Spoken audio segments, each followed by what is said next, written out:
Welcome to everybody to the Friday night inner space Covent Garden talk. Our talk this evening is avoid distractions, increase focus. And we do live in a world full of distractions, and sometimes it does feel a little difficult to stay focused, particularly if our focus is needed for a longer period of time. And when so many of us are working hybrid, working from home, working perhaps prior to this week, going into the office once a week, once every few weeks, or a couple of times a week, we found that we're dealing with a whole series of new challenges and distractions. I know that that's been the case for me, and so I'm sure many others have felt it. So how do we stay focused, particularly as research shows that after we get distracted, it takes up to 23 minutes to refocus.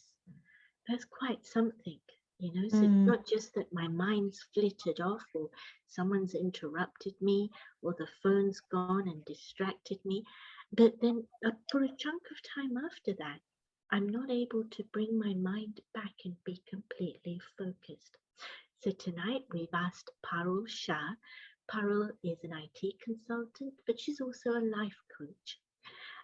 She's been meditating since her teens and has been now practicing for over 40 years. So we've invited Parul to join us and share how her techniques on how to avoid distractions. That's number one, avoid them. But then secondly, how to increase focus. What are the tools that we can use to stay focused and increase our focus? The Parul's going to share for around 40 minutes, and then following that, she's going to do a short guided meditation. And then after that, she'll be taking your questions. We'd like to invite you to send in your questions through the question and answer link. And I will be very happy to put your questions to her on your behalf. Parul, welcome. Thank you. Over to you. So, thank you, Aarti, and thank you, or I should say, a warm welcome, good evening to all the people who've joined us. And just also to say, yes, it's great that we can still meet on Zoom or YouTube or other ways, even though, we're all in our different places. So I really do appreciate that in terms of technology. And I'd like to sort of maybe start off by talking about how do we know that we're distracted? Because sometimes we're not even aware that we are distracted. And it's good to sort of watch ourselves, be aware of these signs for ourselves, and just, when I go through some of these things, think about, do they apply to me? And if they do, then, maybe, there are things there that you are being distracted, signs that you're being distracted, and maybe there's something to do there. So one of the things that I know for myself is sometimes when people are talking, am I really listening and understanding what they're saying, or is my mind somewhere else? And it's only when we really hear what people are saying that we are connected. So paying attention to what someone else is saying. Another one which is really interesting is, am I easily bored? Do I get so, it's just something's happening and I'm bored and I then sort of want to move on to something else. So it's like my attention span has reduced and I just, whatever it is, I get bored and I want to move on to the next thing. And so I'm not able to concentrate. Do I procrastinate and put things off? I was thinking for myself that, when I'm procrastinating, one of the reasons that I may be procrastinating is I'm bored. It's not pulling me anymore. So it's like I may need to do some filing at home. There's lots of papers and I need to file them, but I'm just putting it off. And so that lack of concentration, that lack of focus. Am I tired? And I'm not talking about physically tired, but mentally tired. Because when I'm mentally tired, what it means is my mind has been busy running here, there, and everywhere. And so it's like I'm tired. And so, think about it for yourself.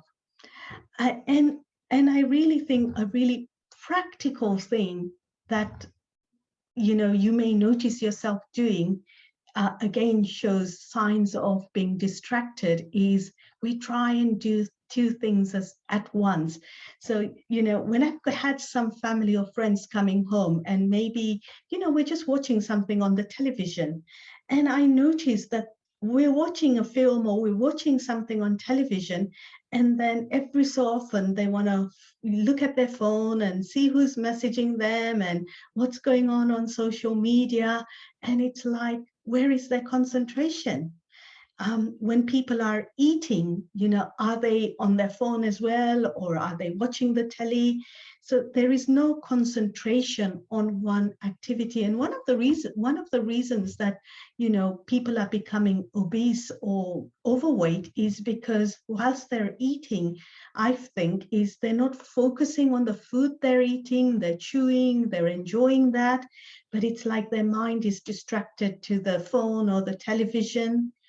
And something else that caught my eye, and whilst I've been researching this subject, and I've now started doing it, is when I'm going for a walk, I would quite often be listening to a podcast, or I would be talking and making my phone calls. And I realized that that's again doing two things together. And so I have now just go for a walk without my headphones. And I must say, I enjoy that time being with myself. So these are just some of the signs of being distracted, and the energy or the focus being in lots of different places. And so think for yourself, do you have any of this? And maybe that's a reason why we're distracted. And what is the result or effect of being distracted? Like Arti mentioned, it takes 23 minutes to get back in focus. So just think about it, we've got this essay to write or this project to complete or whatever it is. And every time I get distracted by that ping on the phone or that email, how long it's going to take me to come back into focus, and how much of my time is then maybe wasted. Also, think about it in terms of, we've been talking about light, so let's just think about it in terms of light. And when my attention is scattered, it's a bit like that light is scattered. And there isn't that clarity. And so what happens is that, so it's scattered, it hasn't got that power. And if the light is focused, so think about the magnifying glass and you've got paper underneath and the light is focused, you can see how much power there is. It's going to burn that paper. It will start heating up that paper and burn that paper when you put the magnifying glass between the sun and the paper. So that power there. And also, when the light is focused, maybe a bit like the laser, then just think that laser is so useful in doing so much goodness in terms of, say, even laser surgery. Now, if the light is scattered, they can't do that surgery with that light. It has to have a real focus. And so when my energy is scattered, my thoughts are scattered, then it's like that clarity, that attention is not there, that power is not there. And like we talked about it, the result is my jobs will be half done, the tasks will be half done. Because I've not had time, it wouldn't be properly complete. So many results of being distracted.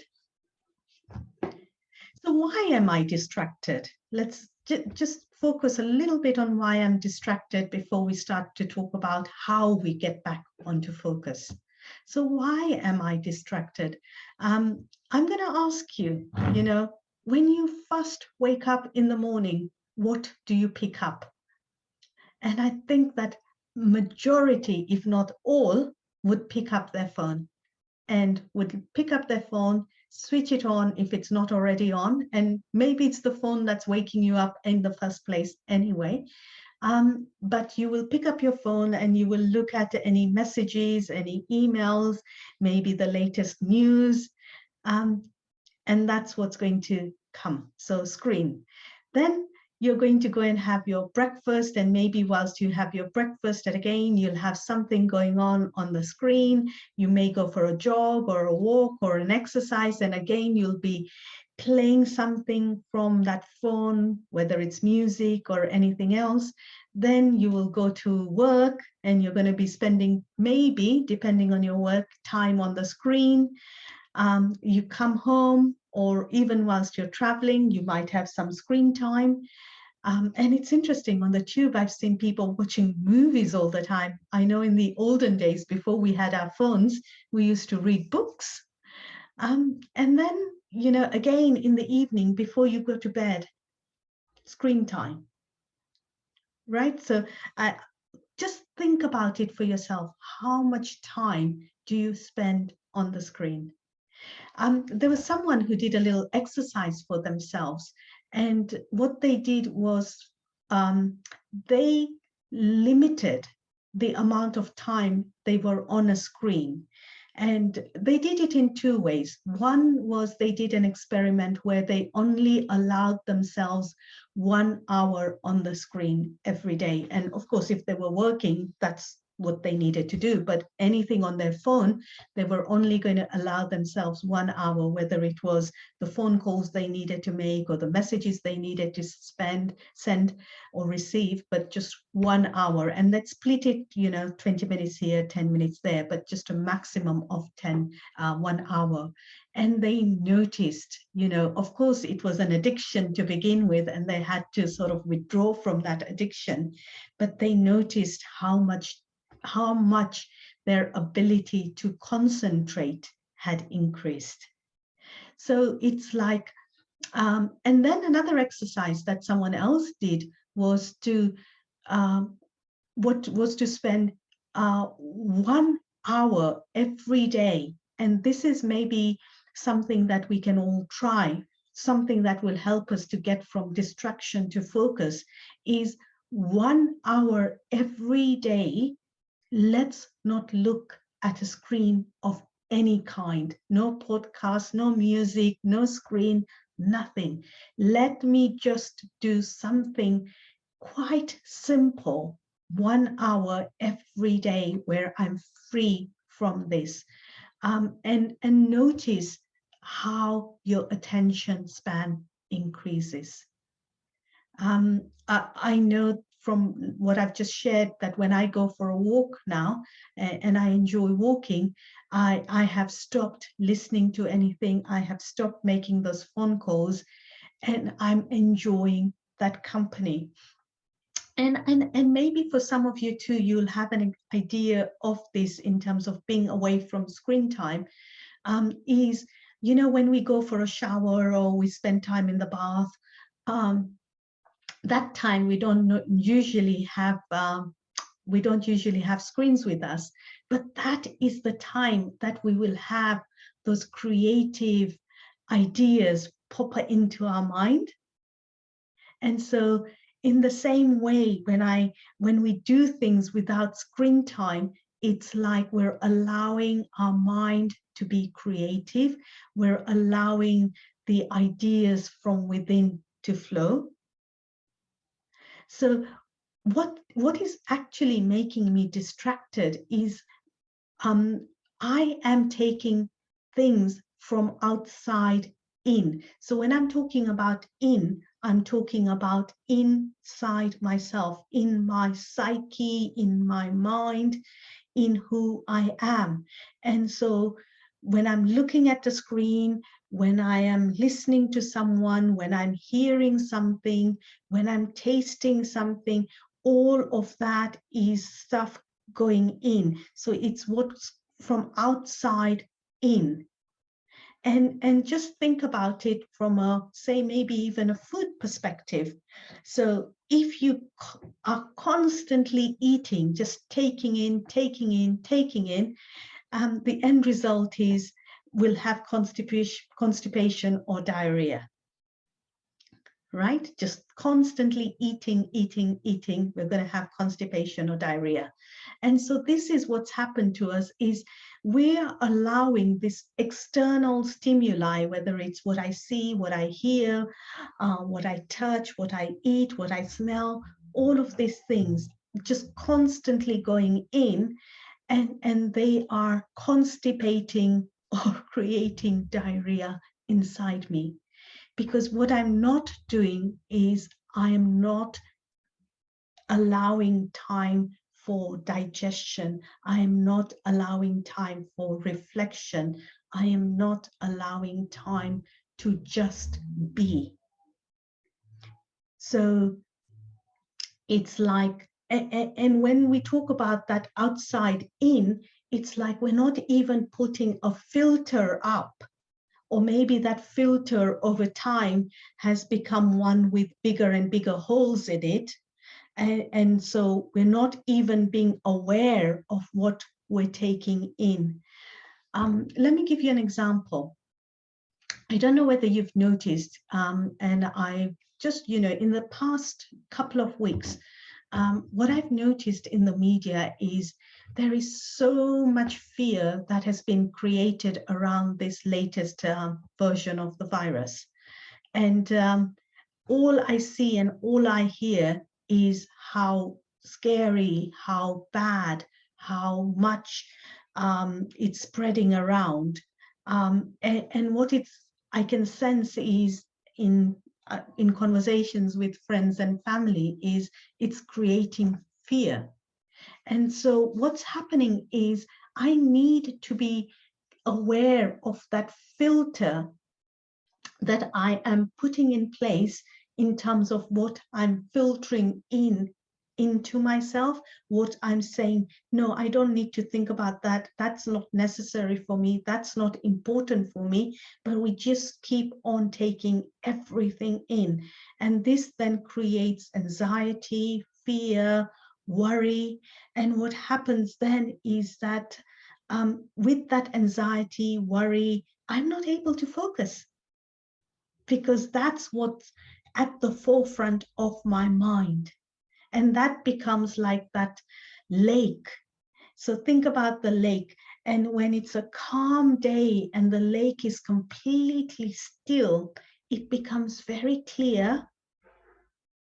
And I can actually see what's inside the stones, the pebbles, the fish, whatever it is, but it's very, very clear.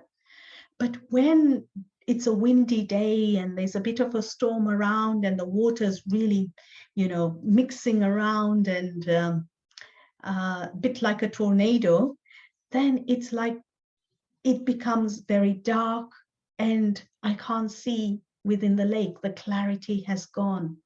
And so if I don't put a filter and I take everything inside, or I'm taking the majority of the stuff inside, then I am creating that darkness inside, that confusion inside, that I can't really see clearly. And we talked about it, then decisions are harder to make. And because of that confusion, I will make mistakes too. And then it's like more time trying to sort it out. So that filter is very important. And it's really taking ownership of what I am eating. So, it's like just going back physically to the eating example. we're all aware of the food that is right for our bodies. We know what is healthy and we know what is unhealthy. And do I do the same for my mind, for my psyche? Do I say, this is healthy and yes, let me take that in? Or do I just take everything in without thinking? And then no wonder, my mind is all over the place.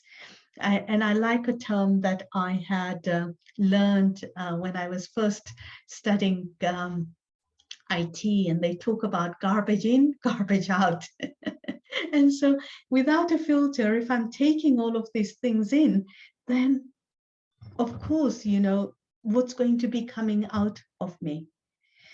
So really, to go from distraction to focus, what are some of the things that I need to do is increase the time without the screen.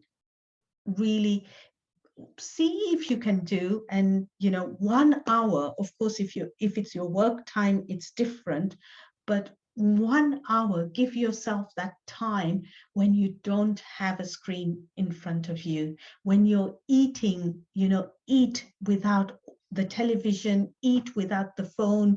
One of the things I practice is I put the phone outside the bedroom when I go to sleep. So even when I wake up, it's not the phone that's going to be waking me up. I have a separate alarm clock. The second thing is something that I think is really important in terms of focusing. When you find yourself being distracted, focus on your breath. Just for 5 minutes, just put everything, to the side, close your eyes and focus on your breath. Just be aware of your breathing in all the way up to your abdomen and then slowly breathing out. And yes, there's a lot of people who say breathe in for 4, breathe out for 4, whatever works for you. But all I'd say is just slowly breathing in and feeling that air going in right the way to the bottom of your abdomen, and then slowly breathing out. Just practice that for 5 minutes and see how it calms your mind and starts to bring focus in. Read a book, and I'm talking about read a physical big book, slowly and with attention. I find that this, it's like when we read little stories, or we read news items, or we read little blogs and things like that, it's like very fleeting. And again, it's that aspect of our attention is, I've read it, I've got bored, I move on to something else. But all of these aspects are about allowing ourselves to come back into focus and to increase our concentration, increase the time we're in focus. Think about, of course, everyone is of different age, but I remember when I was younger, there were no mobiles, and there were no televisions. In fact, we didn't even have a television in our household when I was young, and no computers, of course. And I remember, it was like I was much more focused on whatever it is I was doing. It could be that, the book I was reading or the conversation I was having, just took my time over it and absolutely enjoyed it. So the world probably at the moment says, get as much information and be aware of everything around you. But, where has that taken me? And so maybe just again, this aspect of awareness. So when I'm saying read a big book, just read it slowly, with attention, with awareness, and then notice the difference it's creating in your concentration, in your awareness, and in your focus as you over the next week or so. Don't cram your day with doing. allow time to just be. How, we, again, it goes back to what Arthur said, 20 minutes or 23 minutes it takes to get back into focus, and that's where we waste the time, and then we're just constantly doing and correcting and putting it right. Just take time out and just be, whether it's going for a walk or sitting on the park bench or just watching the world go by, but just be, and again, without all these devices that we have. The other aspect I would say, and probably the most important aspect I would say that has helped me in being able to focus, is learned how to meditate. And there is no right or wrong, and it's different for everyone.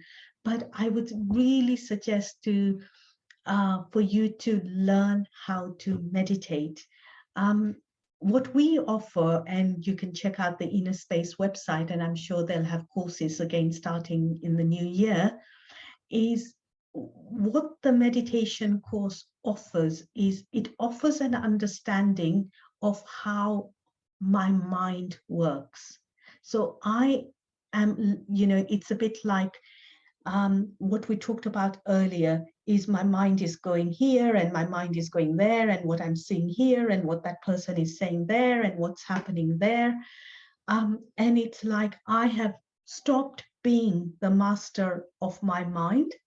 It's like the mind, like the, distracted child just wants this, that, the other, and, it's not focused at all. But with meditation, I am learning to be the master of my mind. And notice we say my mind. So it's I becoming the master of the mind. And for me, that I'd like to use the word spirit whisperer or soul whisperer, because we'll have heard of the word horse whisperer. And where, this person calmly, slowly manages to train the horse, manages to become, calm down the horse, manages to become the master of the horse, and the horse then listens to them. In the same way, we're becoming our whisperer of our own spirit. And it's like I'm slowly starting to take the reins, and then it's that filter. I'm able to apply that filter to be able to say, okay, that's not where I want to go. Yes, that's where I want to go. That's something I'm interested in, and that's not what I really want to think about or see or take in. And then I'm able to choose what it is that I want. So I understand how my mind works. I understand what to put in and what not to allow to be taken in. And the third most important aspect is I am able to empower myself. So I see that as that power and that magnifying glass we talked about, which collects the energy, which is powerful, rather than the energy that is scattered and there is no power to it. So absolutely, I think in today's world, learning to meditate is the most important aspect. Another aspect that I'd like to say is, now just think about the contrast.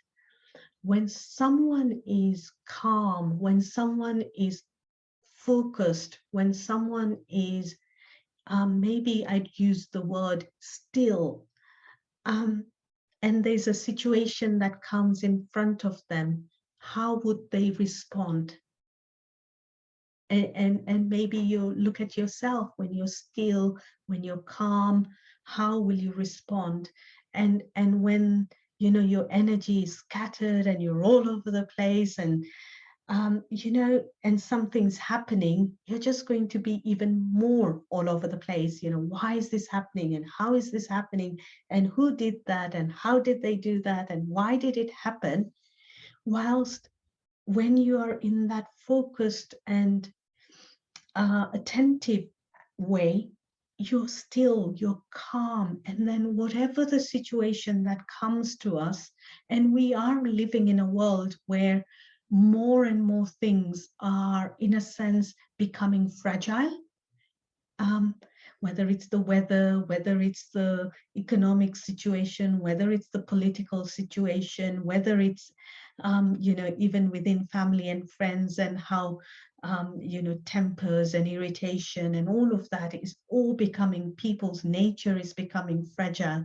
Within all of that, what is going to help me?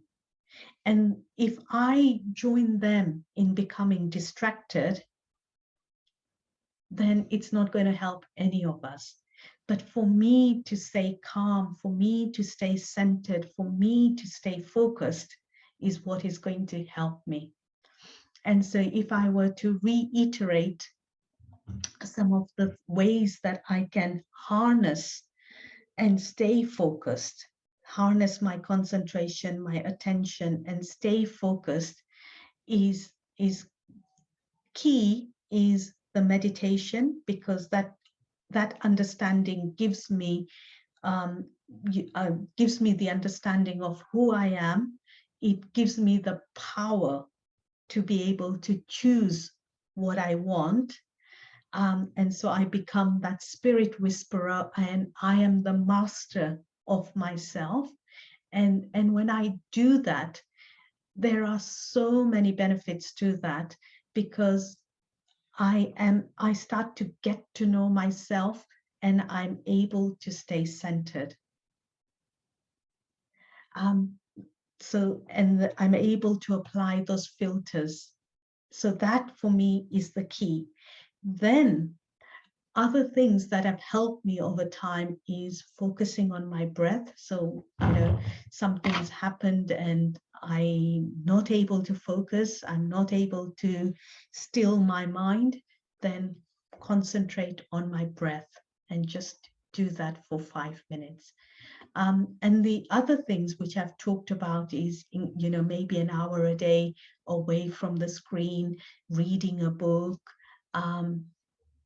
doing things whilst I'm listening and I'm paying attention. All of those things will slowly, over time, help me to get back to that focus, help me to get back to that attention.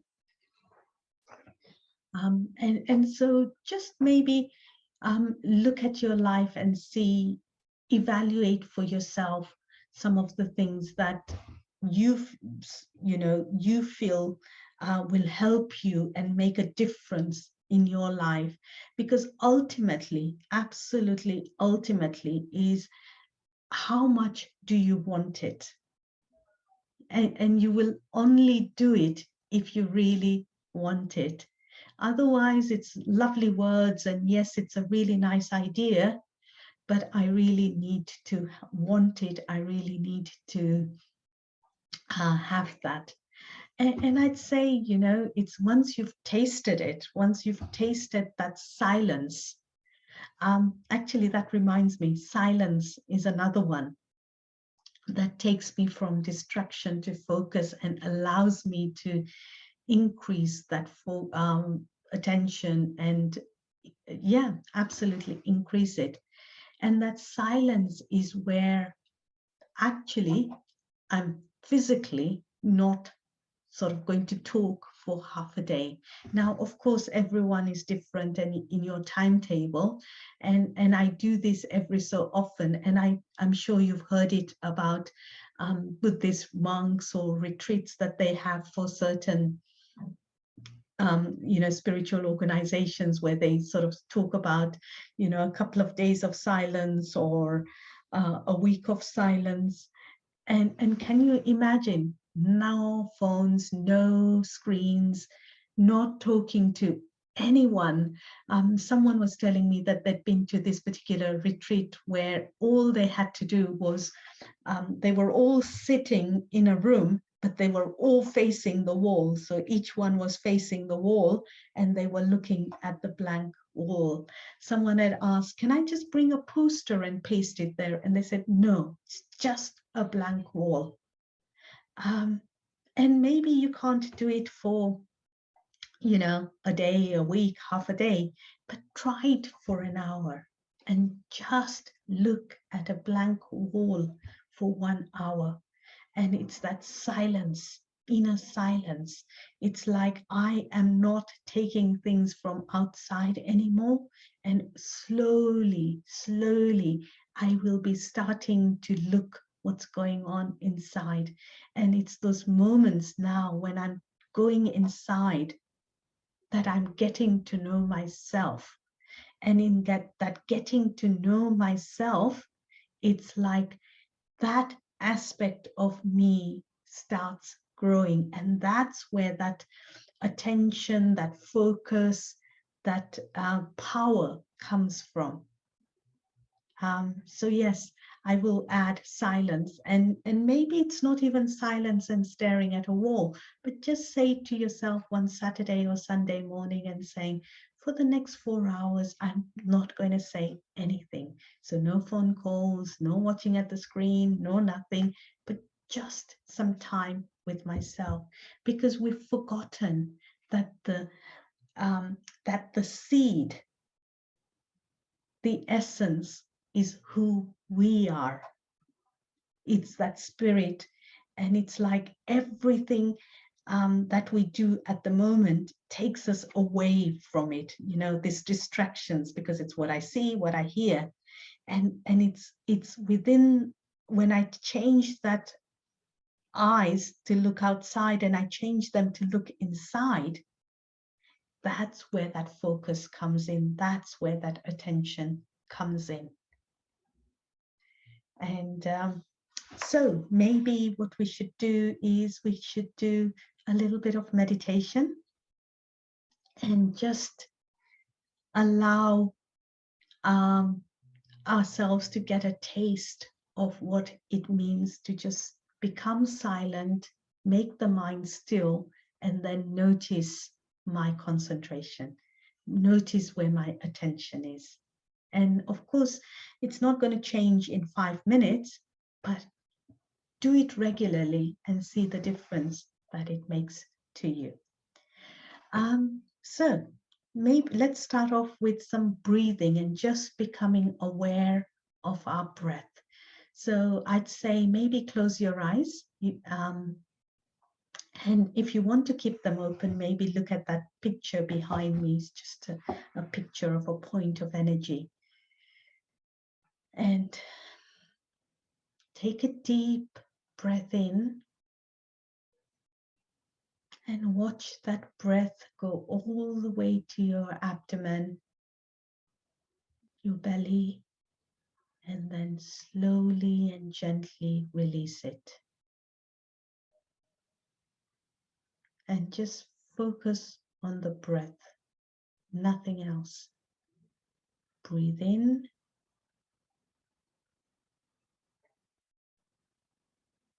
and breathe out.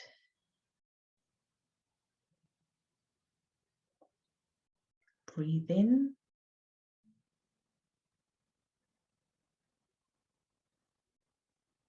and breathe out. Couple more times. Breathing in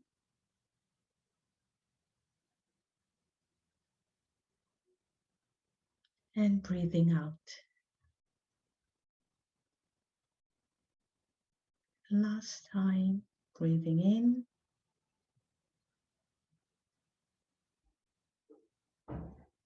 and breathing out. Notice how you feel inside of yourself.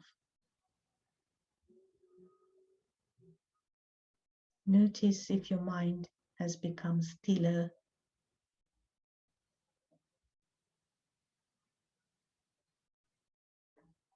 And now let's do some meditation. And meditation is really directing my thoughts, creating thoughts that lead me to an experience.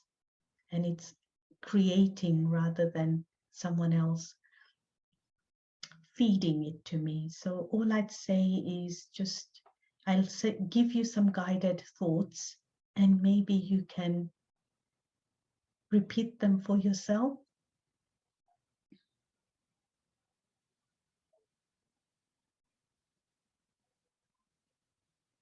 And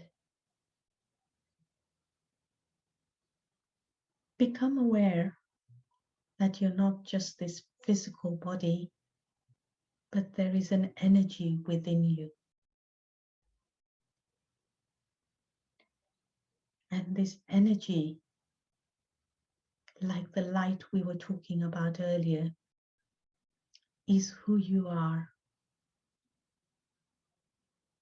And this light is behind the eyes.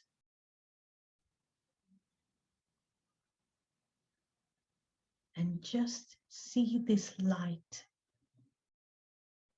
like a star, very still, very stable, shining brightly.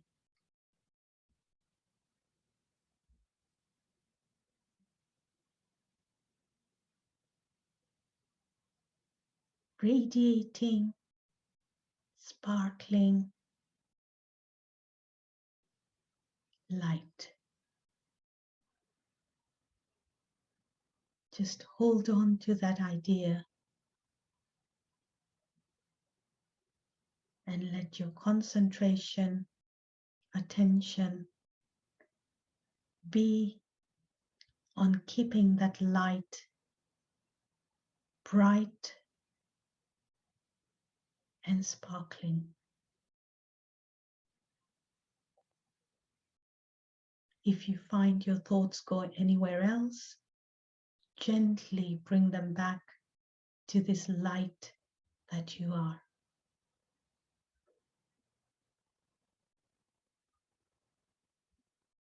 And the longer you hold that focus,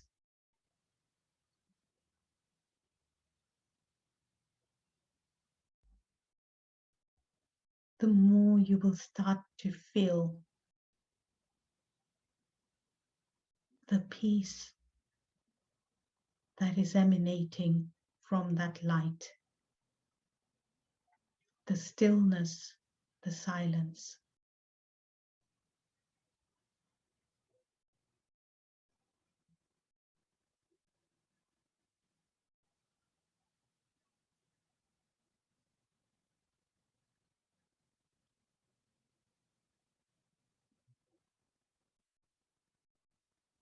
And then slowly become aware again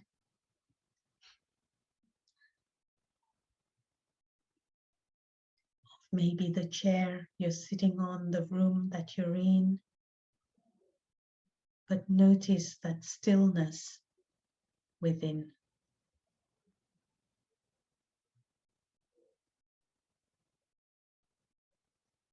Thank you.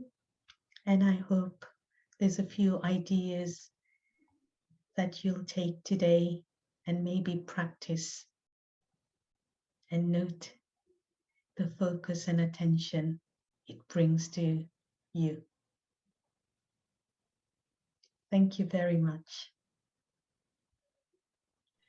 Thank you, Parul. That was very beautiful. Questions have been coming in. So let me begin with the first one. How do you develop a healthy relationship with your email inbox? I must check my emails 100 times a day, yet never feel like I have enough time to get through them all properly. I think it's like, it depends what it is. So for work, I can't do anything about it in terms of work. And what I try and do is I don't need to answer every email. we think we need to answer every email, but we don't really need to answer every email. You know, note how many emails that I would have sent to others, but by the time they've replied, I've moved on. So again, you know, and it's like, if I create a habit of replying to every email, then I'm creating an expectation out there that they will get a reply to every email. And so, you know, sometimes leave something for a couple of days and it will not be an issue anymore. That's what I would suggest. The other thing that I've done on my WhatsApp is, you know, there was this blue, or there is that blue ticks to show you've read it. I've actually removed that, you know, notification, so nobody knows when I've read it, and so it doesn't matter. I don't have to respond instantly, because previously people would have seen that I'd read that WhatsApp message, and why wasn't I responding to it? So again, I think that focus and that clarity gives us an understanding of what is important and what can wait or keep or doesn't need answering. Thank you. Thank you. I find that I will personally, I only just check my emails twice in the space of 4 hours.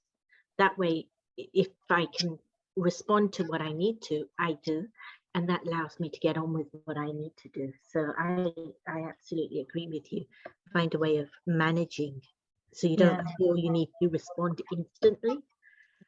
And you know, haven't we got stuck in a world where, you know, we expect answers immediately? It's like, you know, and we have to move away from that, because the pressure we put on people when we send an email and we think that we want a response immediately. So the same pressure we feel. And so maybe it's just learning to, it's an email. It can take a day or two if needed to get that response. I agree. I agree. Lovely. Next question, something that you talked about, the media and the fear that it creates. And the question is, why does the media exaggerate and make us live in fear? It's their job. We can believe, or do we filter it all out? Is there anything we can believe, or do we filter it all out? I think it's really for each one of us to sort of decide for ourselves. There, you know, it's like the media's job is to sell. You know, how many likes do they get? How many people read their page? How many times that's been forwarded on? They are in a competition, because the more people that will read their whatever it is, news bit, or news bite, I should say, then the more advertising revenue they will get. So I think sometimes they're not interested in what the truth is or what is the right thing. They just want to sell, and they want you to read it and pass it on. And so we all have to decide, you know, do I want to spend 1 hour a day reading the news, sharing the news, watching the news, or do I just want to get like a 3-minute update on it, glance through it, and then that's it? So, and the world we live in, everyone likes negative things. Everyone likes stories that are painful, people have suffered, things are bad. If there was a newspaper that had a whole page of just good news stories, people don't want to read them anymore, because they're not spicy enough. And they wouldn't make money on that. So it's really, we live in a world where everyone wants some, you know, very spicy things, and that's what the media is providing. But if now I choose that I don't want those things, then I don't need to read them. Thank you. Next question. This is an interesting distraction the person's putting forward as an idea. I find past events distract me more than anything. What someone said or a mistake I made, etc. I find myself replaying them in my head and also play the scenario of what I should do to fix it, etc. So, how to stop this kind of distraction? I can't suppress it. So something that someone shared with me many years ago, and it's always stayed with me. And you're absolutely right. Things that haven't gone well, things that haven't had a good closure, sometimes play again and again in our mind.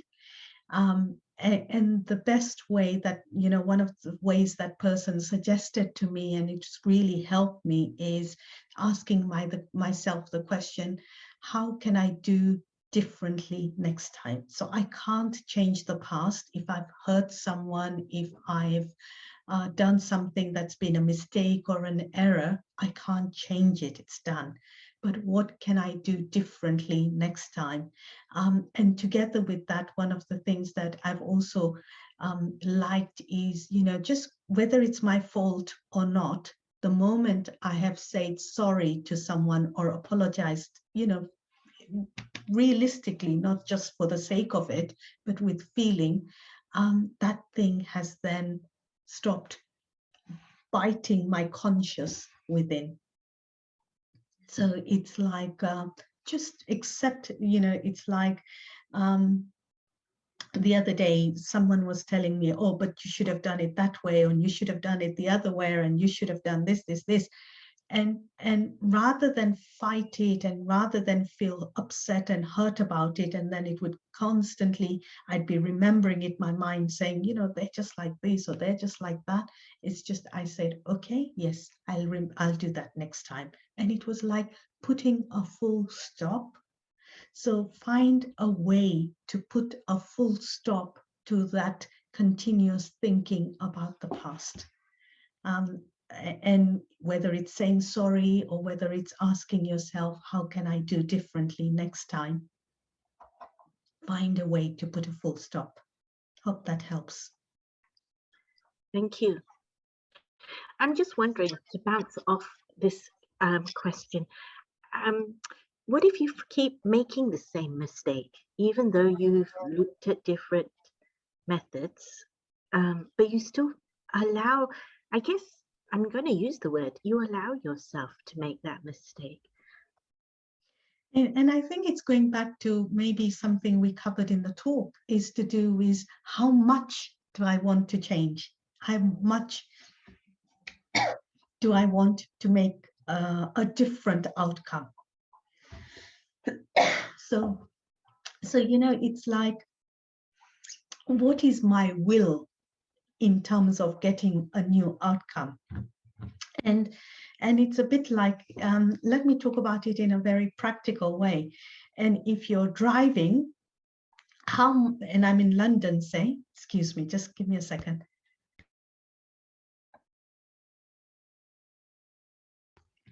So I'm in London. How much do I want to drive to, say, Leicester? If I'm really, that is my that is my aim of getting to Leicester, then I will be focused on getting to Leicester and not caught by the sightseeing. But if I'm, not, yes, I want to get to Leicester, but yes, I'm not quite sure, and I'll maybe pop into Watford and pop into Milton Keynes and, see, and maybe then get to Leicester. Do you see? It's how much do I want to change? So let me tell you something. I had interesting relationship with my sister, and we've always had a little bit of a clash. We're both very strong-minded people. We're both good in our own way. We're both right in our own way, but we're chalk and cheese in terms of what we feel is important. Does that make sense, Arti? Okay, I'm sure it does. Sorry, yes, it does. Sorry, it was on mute. and so we'd always have a little bit of a clash just because our ideas were different. And it was really upsetting me. And for a long time, I used to sort of in my mind think, why does she do this to me? Why does she behave in this way? Until one day I decided it didn't matter. And that it's like, how much did I want to move away from it? And I decided, no matter what, I'm just going to feel good about her and only in my mind reflect on the goodness that she has, rather than think about, oh, why this, why that, why the other. For 3 months, I was so attentive on it, and it changed our relationship. So it's how much do I want it? Thank So you. any change, how much do I really want it? My will, my desire for that. Very interesting. How much do I want it? It's a good question to ask yourself. This question, I hope I can put another question to you. We'll try and make this the last one, as we're out of time. But I love the idea of a spirit whisperer. What kind of conversation do you have with yourself when you feel so compelled to look at your phone, or allow yourself to be distracted? And I think this is where the meditation comes in. And as part of what I do some spiritual reading or spiritual, study every day. And I take, it's like I set myself some kind of goal every day, some kind of focus for the day. And so if it's like, that is my focus, and it's again my will, how much do I want that? So it's like when I have a spare moment, rather than going to the phone, I'm going to the goal or the focus I've set myself for the day. So so let me talk about some simple things. Every year I set myself up with one particular aspect, quality or virtue that I'm going to focus on. And that's like a whole year thing. And so for the coming year, something that I've already started doing is focusing on sweetness. And so it's like I'm giving myself the goal of just being sweet. And I'm not talking about sweet as in sickly sweet, but it's just that, what does sweetness mean? How do I be sweet with myself, my kind, compassionate with myself? How do I bring that in my relationships and connections with people? So in that same way, every day I take a little something that I'm going to be focusing on or thinking about. And so it's like I've given myself an aim for the day. So when I've got a moment, rather than going to the phone, I slowly train my mind to go back to what was my focus or aim for that day. And maybe to start off with, just put your phone away. I have my phone on silent when I'm working, because, I don't need to think about it or look at it. But like Arti says, every few hours I'll have a look, and if there's something I need to attend to, then I'll do. But otherwise, it's out of not near me, not around me. I think we've just got into the habit of having the phone with us, which is not very helpful. Thank you. Thank you so much. It's been a very interesting. I just wanted to say thank you for giving me the opportunity to be with you and having such a lovely evening together. Thank you very much, Parul, for your sharings. And I think we wore your throat out a little by the end of it, but thank you. Yeah, I'm not quite sure what happened there. But I think, no, thank you so much. It's been a pleasure, and lovely to have a chat with you and the audience. And I want to say thank you to the audience. The audience has been, through the chat, sending in many thank yous. People have found the talk interesting and insightful, and that's just two of the words that are coming up, but very, very practical. And thank you to the audience for joining us.